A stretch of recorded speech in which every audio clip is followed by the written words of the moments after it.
Olá, meus irmãos, graça e paz a todos.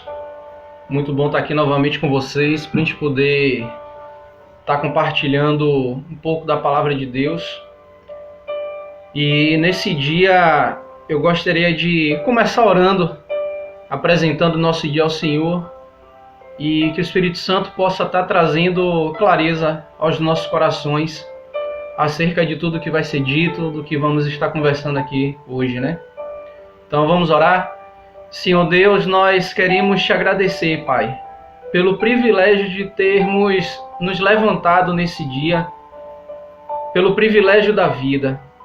Muito obrigado porque muitos não conseguiram sair de suas camas, muitos encontram-se em leitos de hospitais nesse momento.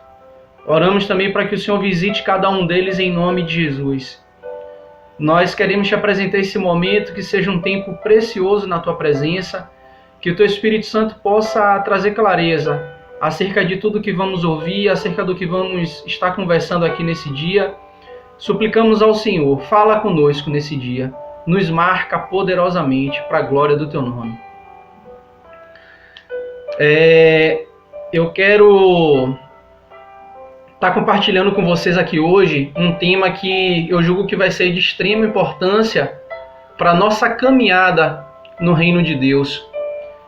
Você já parou para se perguntar aonde é que você está e onde você gostaria de estar no ponto de vista do seu relacionamento com Jesus? Porque é muito fácil a gente dizer e achar que a gente caminha, que a gente se relaciona com Cristo, mas você já parou para se perguntar qual o nível de relacionamento que você tem com o seu Senhor? E a gente vai estar conversando aqui hoje sobre esse tema. Eu espero que você esteja com o seu coração aberto para poder deixar Deus falar com você. E nesse momento se desarme, nesse momento permita que Deus ele traga uma revelação ainda maior acerca do seu estado, de como você está, de como você se encontra, e que o Espírito Santo possa nos orientar e nos mostrar. Para que isso? Para que a gente possa aperfeiçoar a nossa vida nele, para que a gente venha a estar melhorando no Senhor. Amém?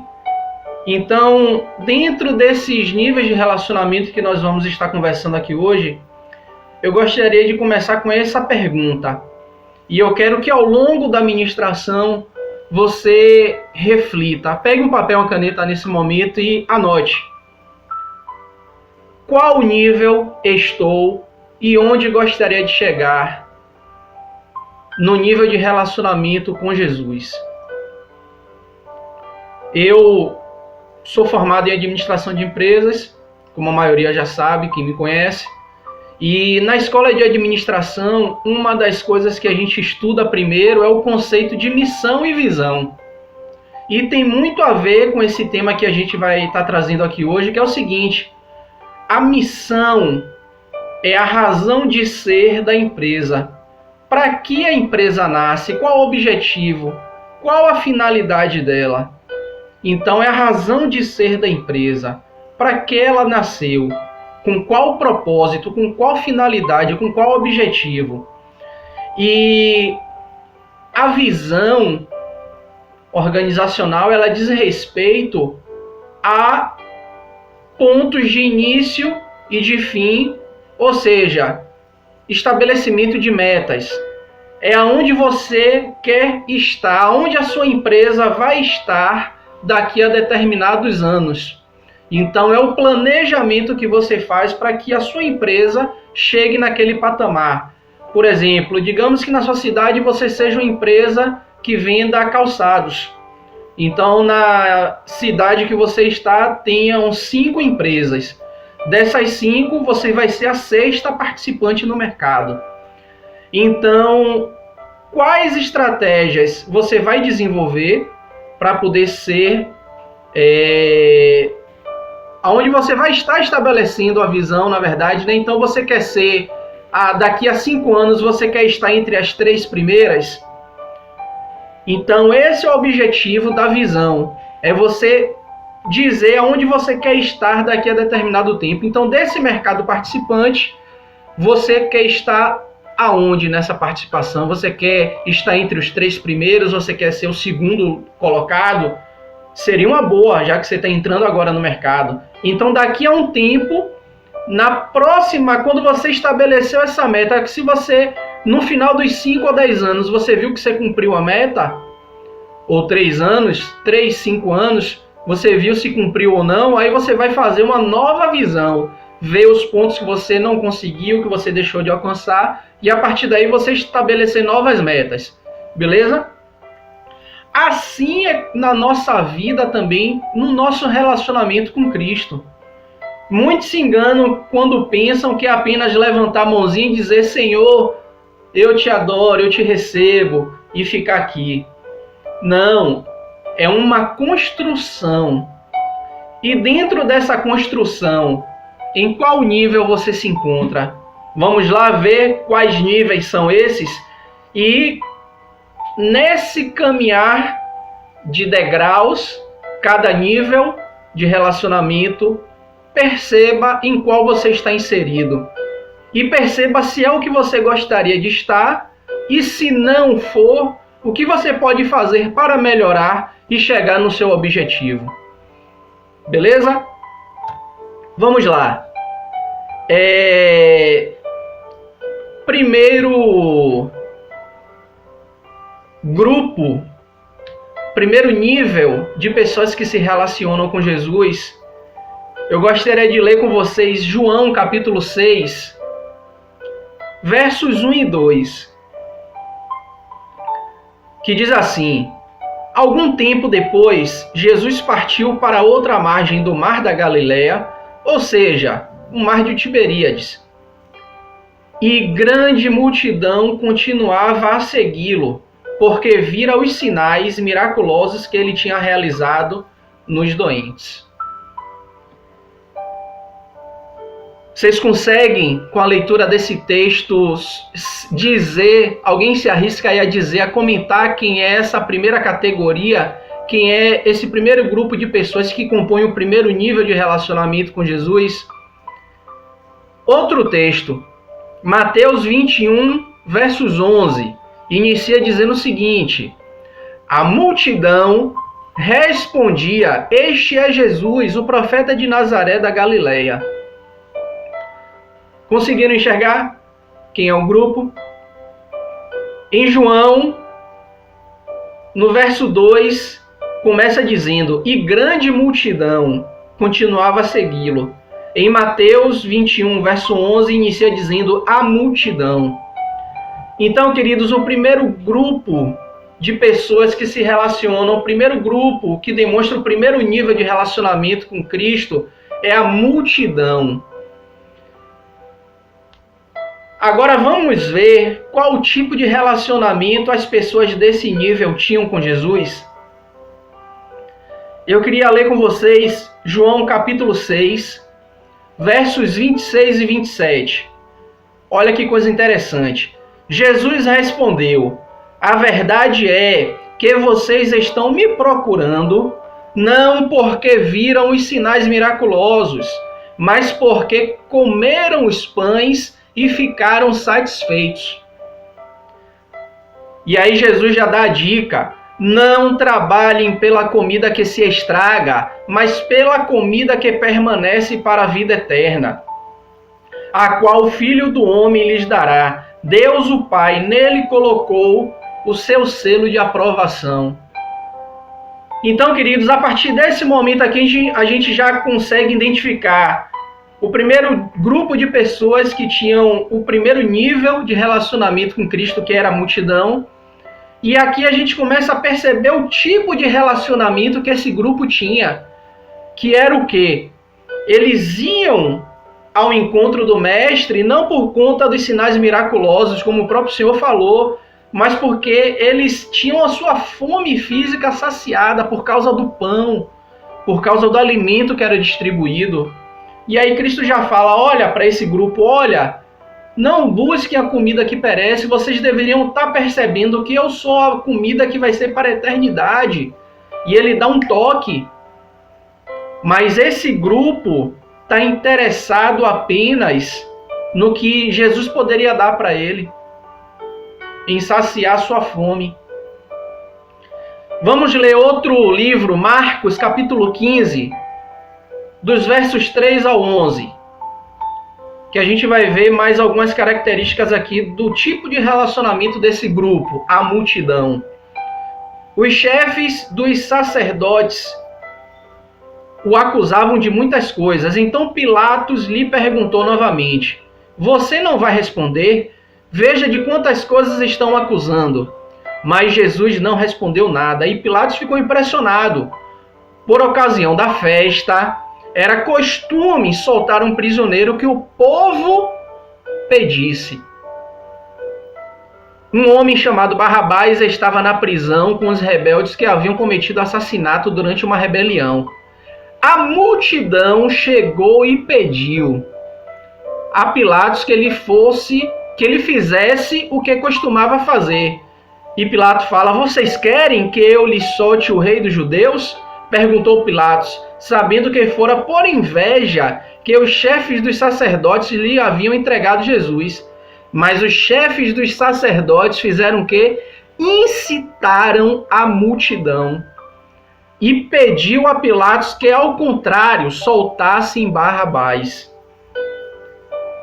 Olha que coisa interessante. Então, quais características a gente consegue começar a compor aí desse primeiro grupo, a multidão? Primeiro, interesse em matar a fome, em saciar a fome. Esse grupo é aquele grupo do politicamente correto, né? Por quê? Porque são pessoas que não têm também opinião própria. São pessoas imprevisíveis. Porque vocês viram aqui que os chefes dos sacerdotes incitaram o povo a escolher Barrabás ao invés de libertar Jesus. Então, queridos, algumas características marcantes aqui da multidão: interesse em saciar sua fome, politicamente correto, sem opinião própria e imprevisíveis. Segundo grupo que se relacionava com Jesus. Vamos lá para Lucas, capítulo 10, versos 17 ao 20. E vamos tentar, nesse texto aqui, identificar quem era esse segundo grupo que se relacionava com Cristo. Verso 17 começa assim: os 72 voltaram alegres e disseram: Senhor, até os demônios se submetem a nós, em teu nome. E ele respondeu: eu vi Satanás caindo do céu como relâmpago. Eu lhes dei autoridade para pisarem sobre cobras e escorpiões e sobre todo o poder do inimigo. Nada lhes fará dano. Contudo, alegrem-se, não porque o Espírito se submetem a vocês, mas porque seus nomes estão escritos nos céus. Então aqui está claro que o segundo grupo de pessoas que se relacionam com Jesus é o grupo dos 72. E algo aqui já dentro desse capítulo de Lucas 10, que a gente já consegue identificar esse grupo, a gente também já vê aqui uma característica bem marcante desse grupo. Que era o quê? Eram pessoas que gostavam de trabalhar na obra, que estavam ali se envolvendo de uma certa forma, mas estavam apenas ali alegrando-se com o que estavam vendo. A gente pode até dizer que é aquele pessoal que gosta de trabalhar na obra, mas não gosta de se envolver muito com o dono da obra. Porque o próprio Senhor fala: contudo, alegrem-se, não porque os espíritos se submetem a vocês, mas porque seus nomes estão escritos nos céus.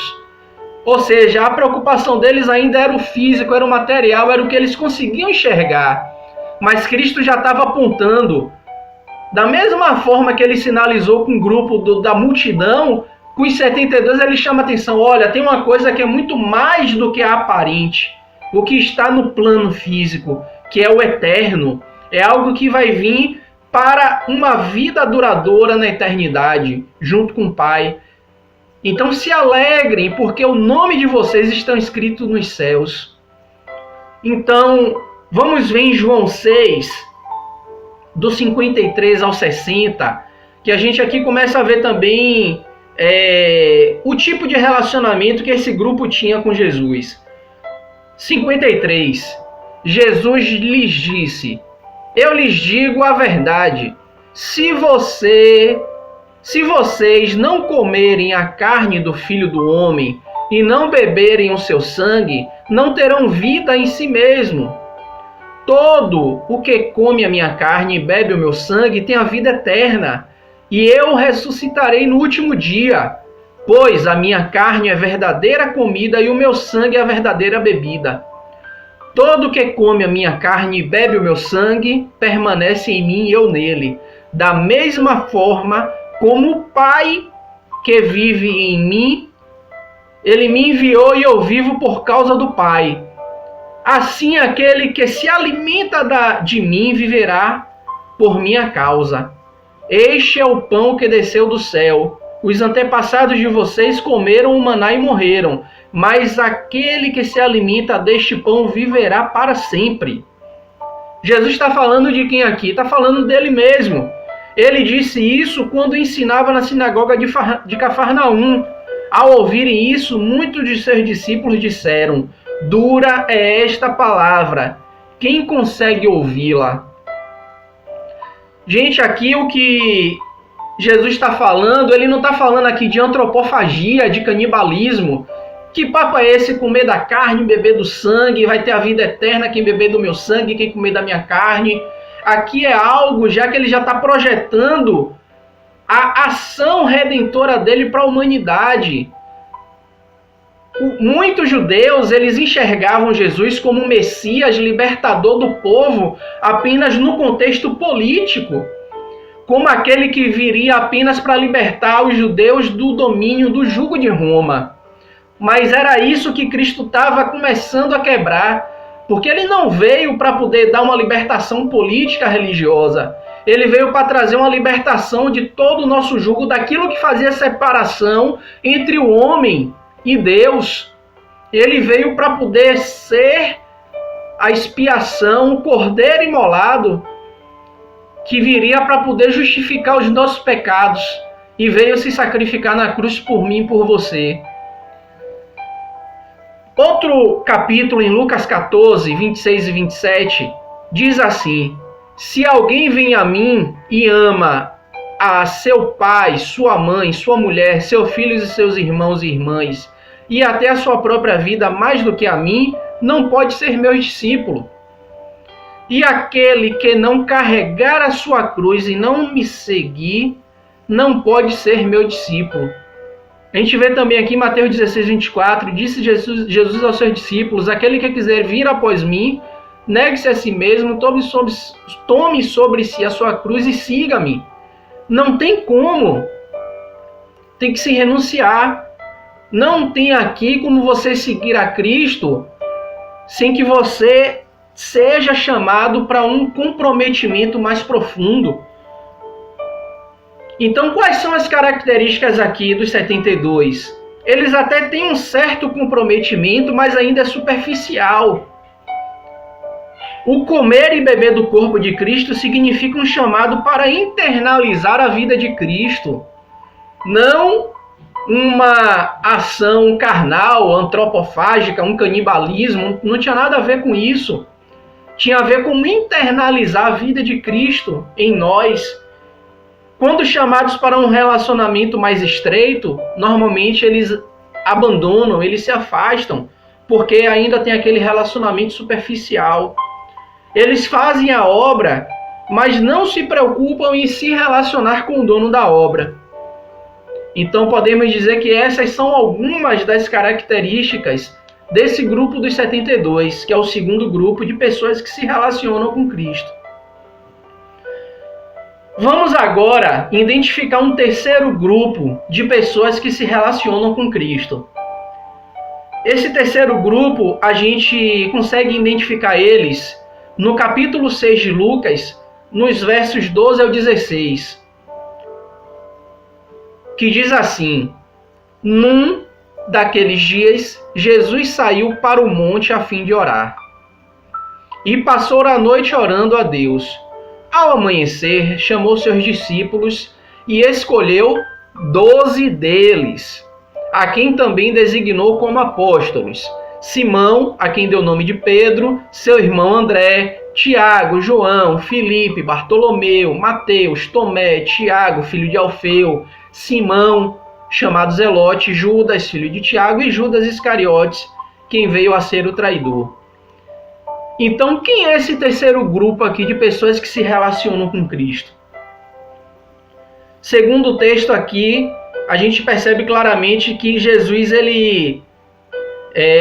ao amanhecer, chamou seus discípulos, ele estava caminhando com os discípulos, e desse grupo de discípulos agora ele escolhe 12.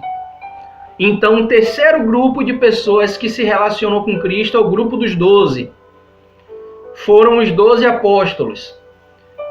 Quais características a gente começa a perceber aqui nesse grupo? E qual o tipo de relacionamento? Bora ver primeiro qual o tipo de relacionamento os 12 tinham com Cristo. Vamos ver em João capítulo 6, do 66 ao 69. Diz assim: daquela hora em diante, muitos dos seus discípulos voltaram atrás e deixaram de segui-lo. Isso a gente pode até ver alguns daqueles grupos mais volumosos, que aí quando Jesus começa a chamar para um envolvimento mais estreito, eles normalmente tendem a fugir. Mas os que ficaram, Jesus perguntou também aos 12, vocês também não querem ir? Simão Pedro lhe respondeu: Senhor, para quem iremos?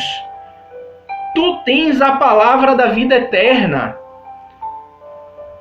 Nós cremos e sabemos que és o Santo de Deus.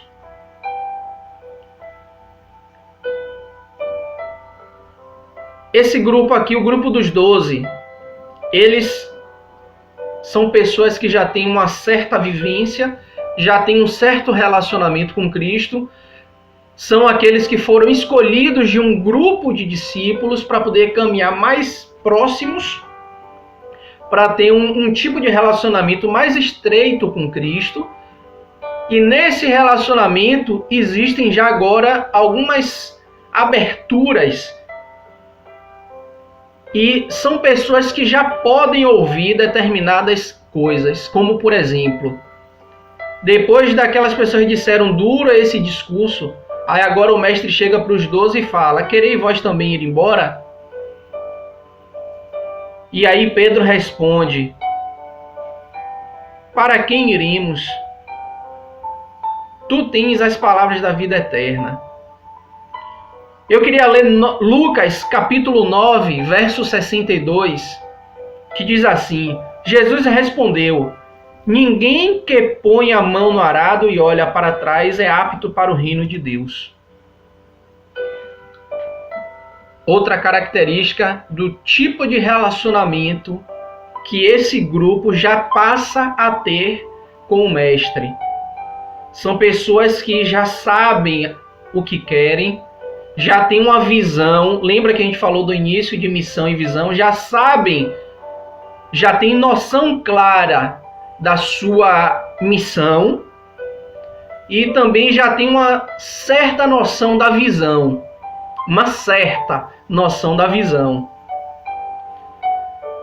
Filipenses 3, do 7 ao 15, diz assim: mas o que para mim era lucro, passei a considerar perda, por causa de Cristo. Mais do que isso, considero tudo como perda, comparando com a suprema grandeza do conhecimento de Cristo Jesus, meu Senhor, por cuja causa perdi todas as coisas.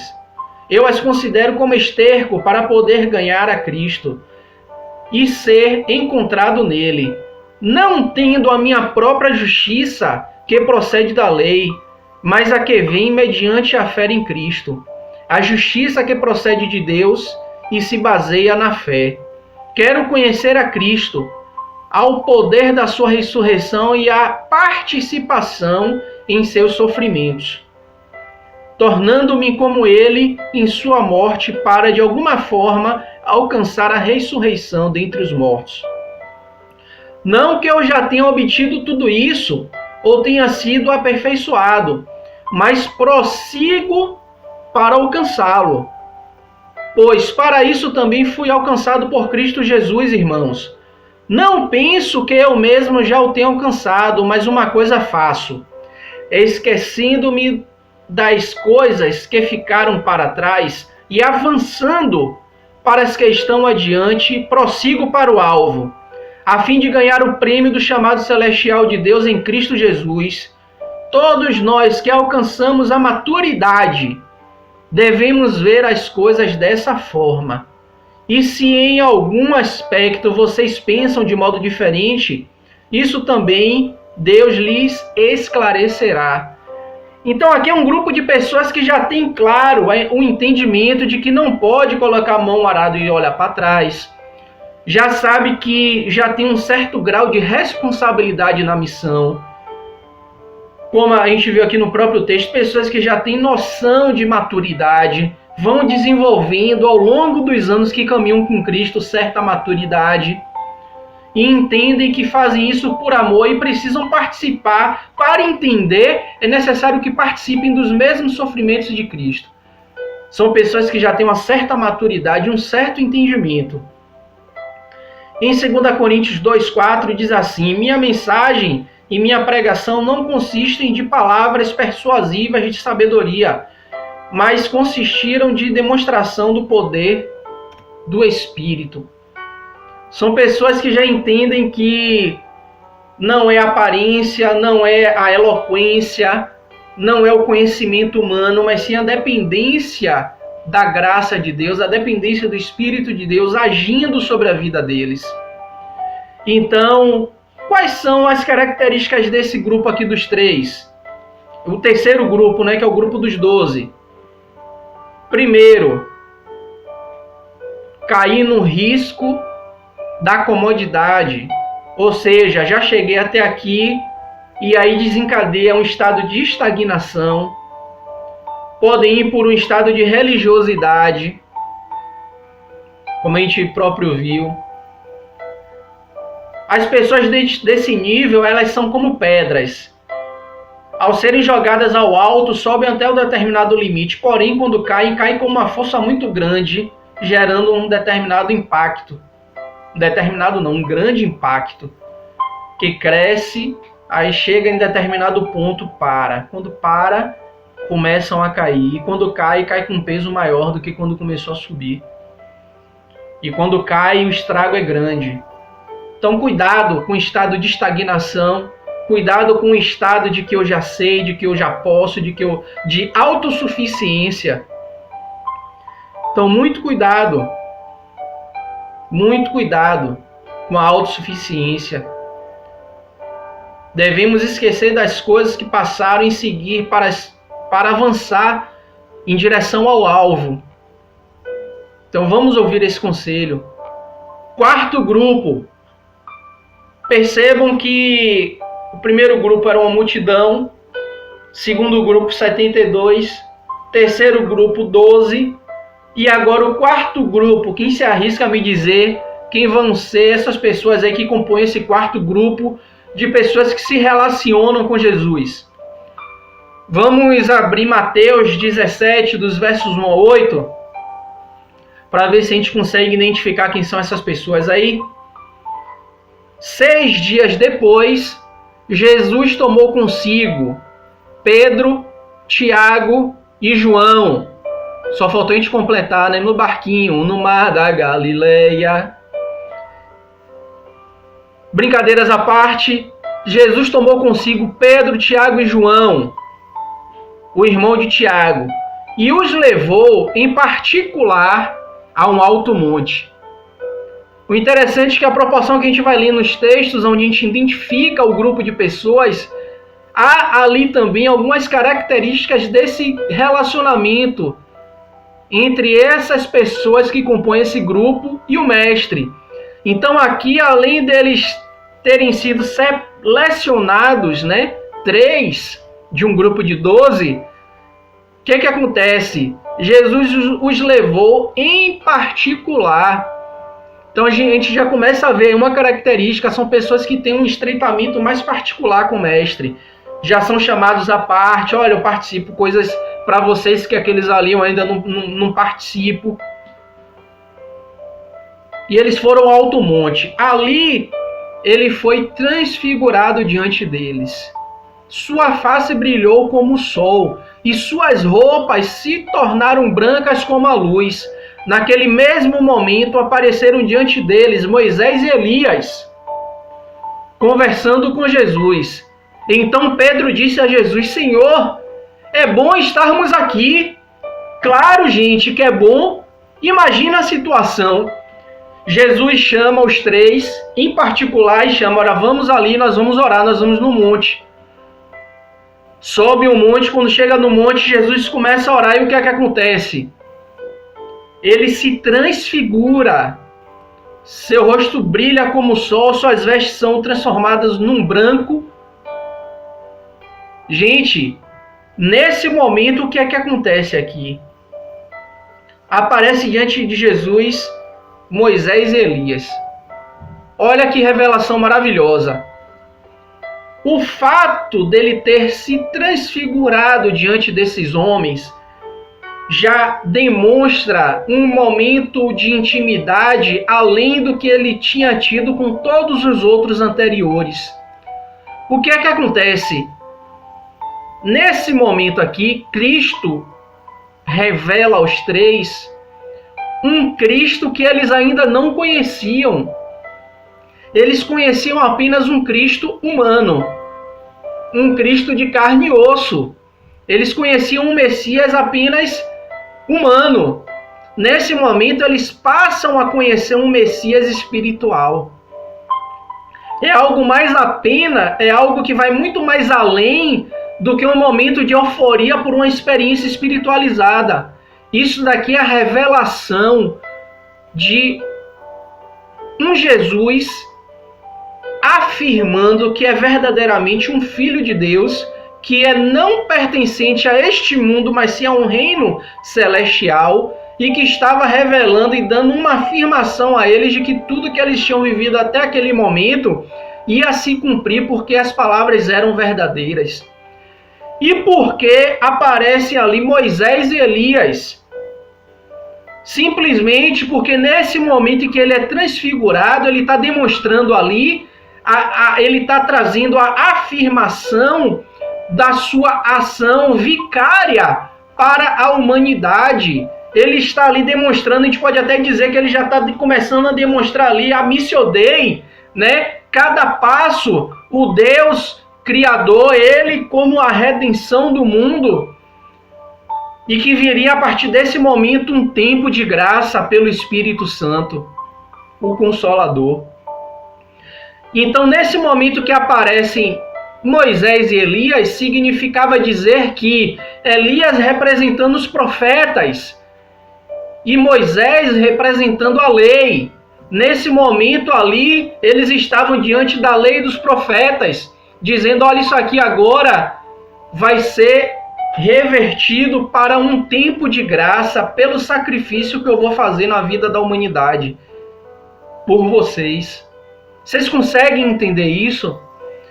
Então, Pedro, nesse momento, fala: olha, é bom estarmos aqui. Claro que é maravilhoso. Se quiseres, olha a proposta de Pedro: se quiseres, farei 3 tendas. Uma para ti, uma para Moisés e outra para Elias. Enquanto ele ainda estava falando, uma nuvem resplandecente os envolveu e dela saiu uma voz que dizia: este é o meu filho amado, em quem me agrado. Ouçam-no. Ouvindo isso, os discípulos prostraram-se com o rosto em terra e ficaram aterrorizados. Mas Jesus se aproximou, tocou neles e disse: levantem-se, não tenham medo.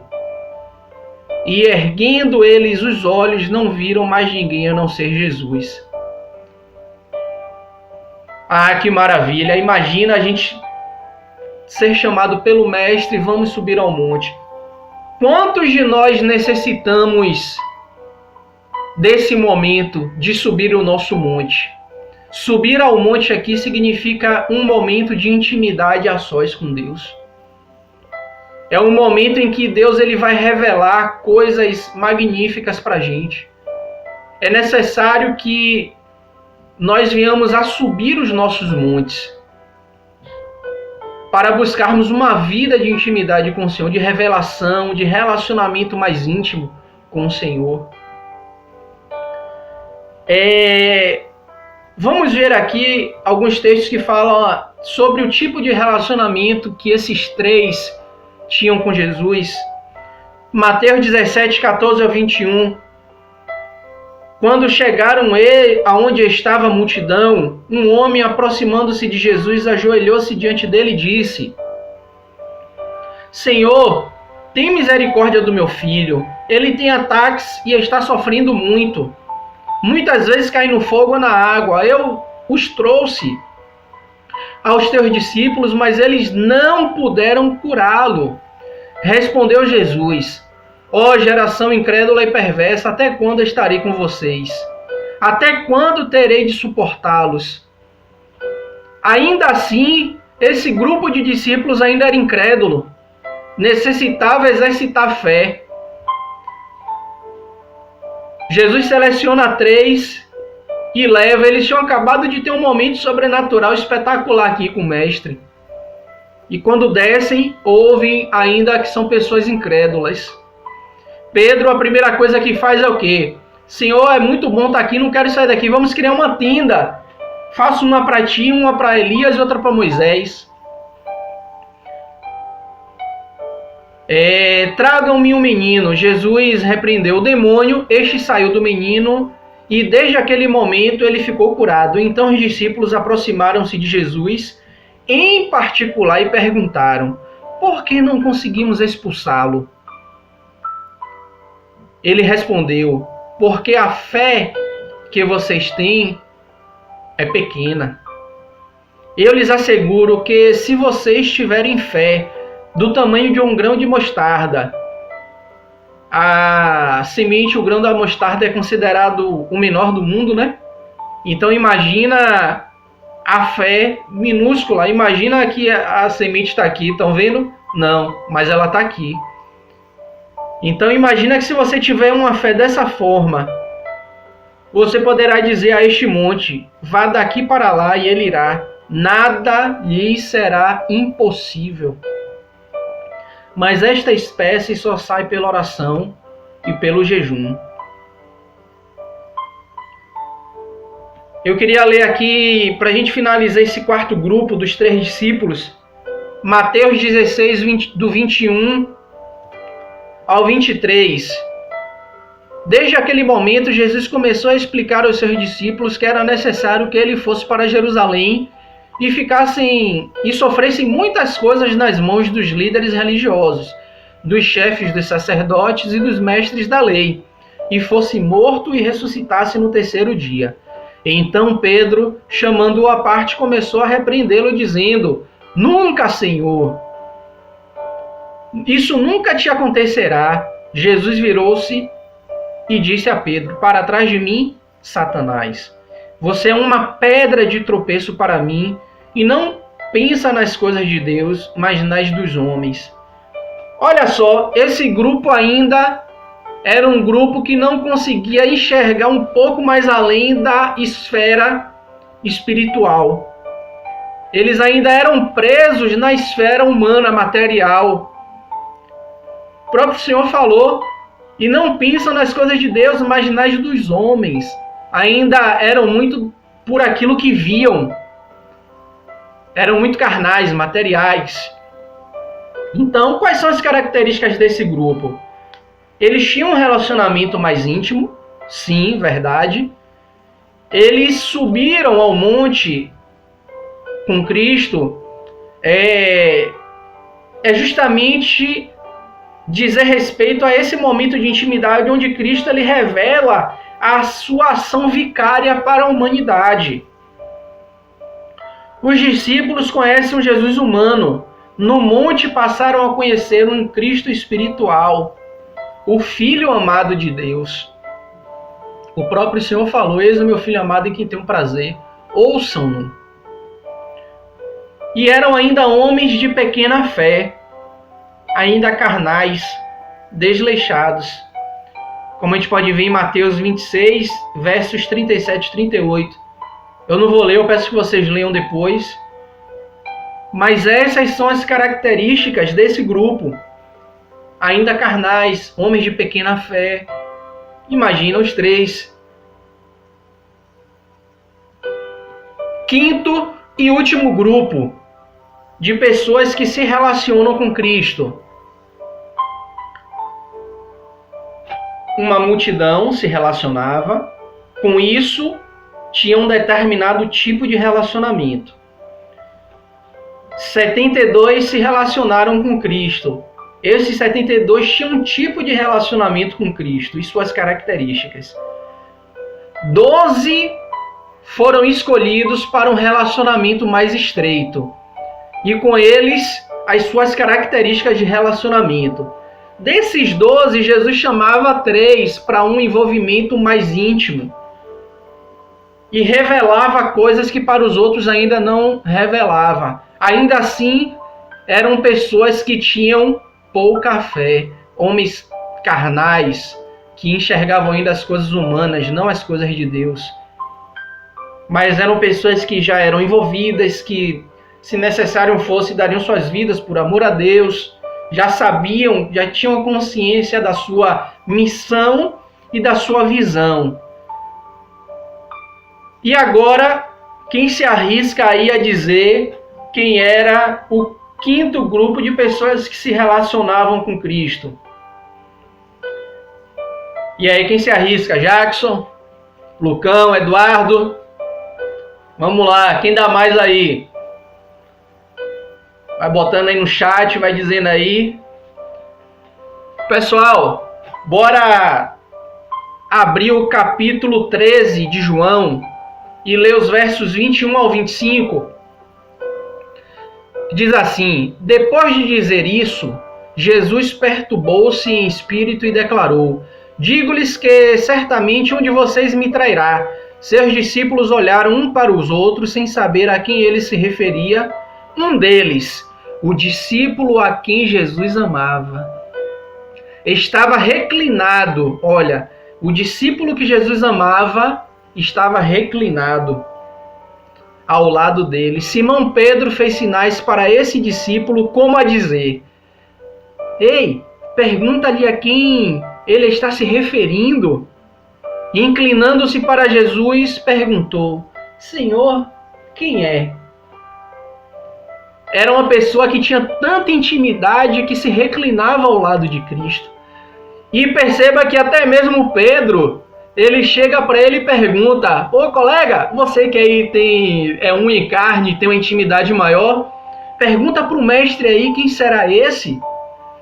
E ele pergunta e o Senhor responde para ele. E como era o tipo de relacionamento desse discípulo amado? João capítulo 19, 25 ao 27. Diz assim: perto da cruz de Jesus estavam sua mãe, a irmã dela, Maria, mulher de Clopas, e Maria Madalena. Quando Jesus viu sua mãe ali, e perto dela o discípulo a quem ele amava, disse à sua mãe: aí está o seu filho. E ao discípulo: aí está sua mãe. Daquela hora em diante, o discípulo a levou para casa. Amigos, esse discípulo, ele tinha tamanha intimidade com o mestre, que era o único que estava presente em todos os momentos. Ele estava no monte, ele estava no barco, ele estava no momento quando chegaram para prender o mestre, ele estava lá aos pés da cruz. João 21, 19 ao 24. Jesus disse isso para indicar o tipo de morte com a qual Pedro iria glorificar a Deus. E então lhe disse: siga-me. Pedro voltou-se e viu que o discípulo a quem Jesus amava o seguia.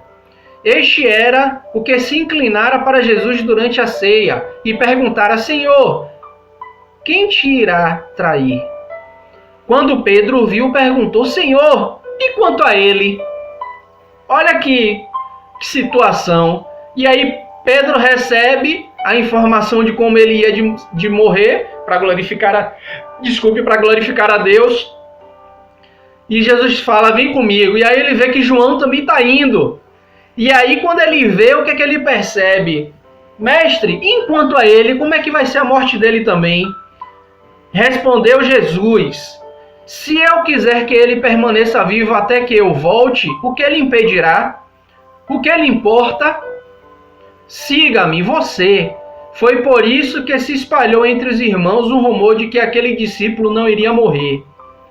Mas Jesus não disse que ele não iria morrer. Apenas disse, se eu quiser que ele permaneça vivo até que eu volte, o que lhe importa?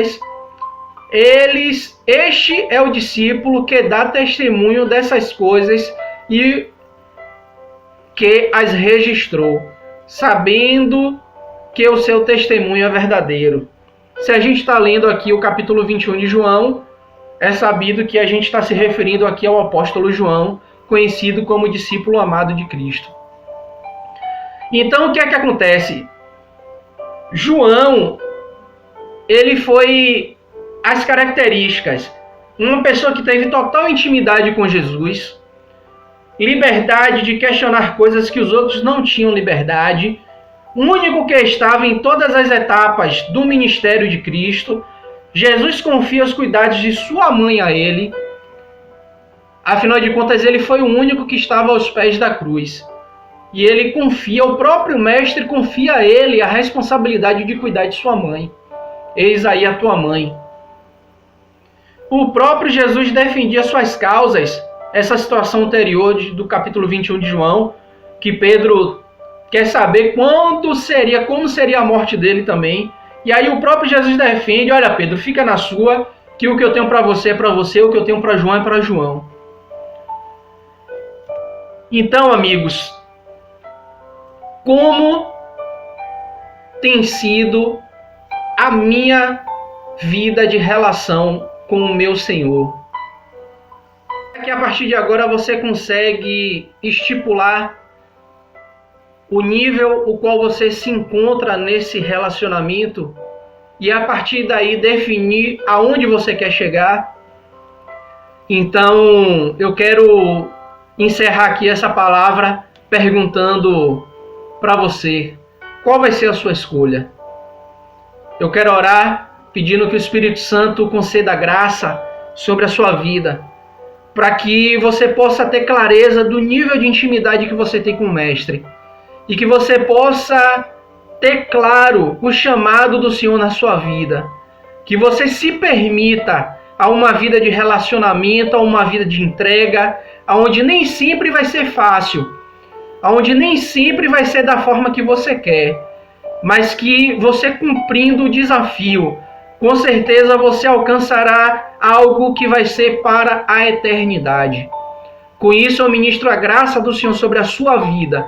Eu profetizo graça sobre a sua vida, que o Senhor te fortaleça nesse dia, que o Senhor te conceda pernas firmes, joelhos firmes no Senhor, para poder continuar caminhando com graça em direção a Ele. Permaneça firme, porque o seu esforço não será em vão, como a gente vê na palavra. Então siga fiel ao cumprimento da palavra e que o Senhor te abençoe nesse dia poderosamente. Que o Senhor te abençoe e te guarde. Que o Senhor levante a tua face sobre ti. E que o Senhor tenha misericórdia de ti. Que o Senhor te dê a paz. E te dê uma semana abençoada, um início de semana abençoada, de bastante revelação, de intimidade, de novas experiências com Ele, para que o nome dele seja engrandecido através de sua vida. Ótima semana, um beijo no seu coração e fiquem todos com Deus. Até a próxima semana.